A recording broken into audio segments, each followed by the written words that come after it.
ഉപതിരഞ്ഞെടുപ്പ് ചരിത്രത്തിലെ തന്നെ ഏറ്റവും വാശിയേറിയ പോരാട്ടത്തിനാണ് ഇത്തവണ പാലക്കാട് സാക്ഷ്യം വഹിച്ചത്. ത്രികോണ പോരാട്ടം എന്ന വിശേഷണത്തെ അനർത്ഥമാക്കുന്ന തരത്തിലായിരുന്നു പാലക്കാട്ടെ ഉപതിരഞ്ഞെടുപ്പ്. പ്രചരണങ്ങളിൽ ആരോപണ പ്രത്യാരോപണങ്ങളുമായി മൂന്ന് മുന്നണികളും കളഞ്ഞിറങ്ങു.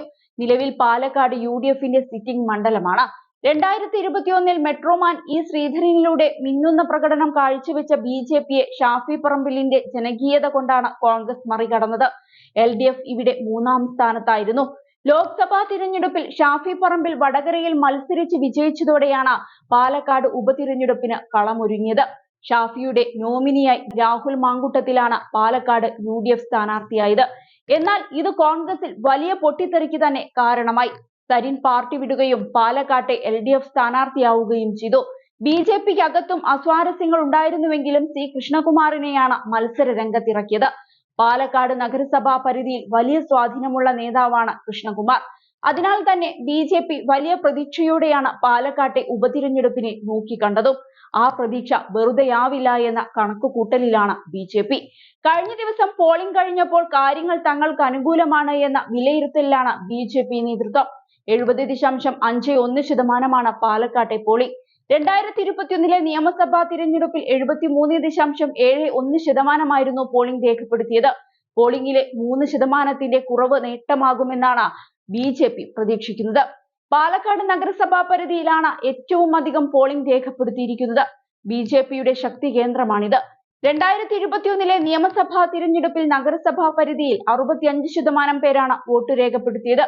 ഇത്തവണ അവിടെ 5%-ലേറെ വോട്ട് ഉയർന്ന് 70% പോളിംഗ് രേഖപ്പെടുത്തിയിട്ടുണ്ട്. എന്നാൽ കോൺഗ്രസിന് വലിയ സ്വാധീനമുള്ള മേഖലകളിൽ പോളിംഗ് കുറവാണ്. പിരായിരി പഞ്ചായത്തിലും കണ്ണാടി മാത്തൂർ പഞ്ചായത്തുകളിലുമാണ് കുറവ് പോളിംഗ് രേഖപ്പെടുത്തിയത്.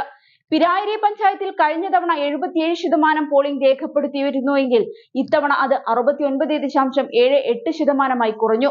കണ്ണാടി പഞ്ചായത്തിൽ 68.42%, മാത്തൂരിൽ 68.29% എന്നിങ്ങനെയാണ് പോളിംഗ്. തങ്ങളുടെ വോട്ടുകൾ എല്ലാം പെട്ടിയിലാക്കിയിട്ടുണ്ട് എന്നാണ് BJP അവകാശപ്പെടുന്നത്. കോൺഗ്രസ് ശക്തി കേന്ദ്രങ്ങളിൽ പോളിംഗ് കുറഞ്ഞതിനാൽ 4000 വോട്ടിനെങ്കിലും വിജയം ഉറപ്പിക്കുകയാണ് BJP.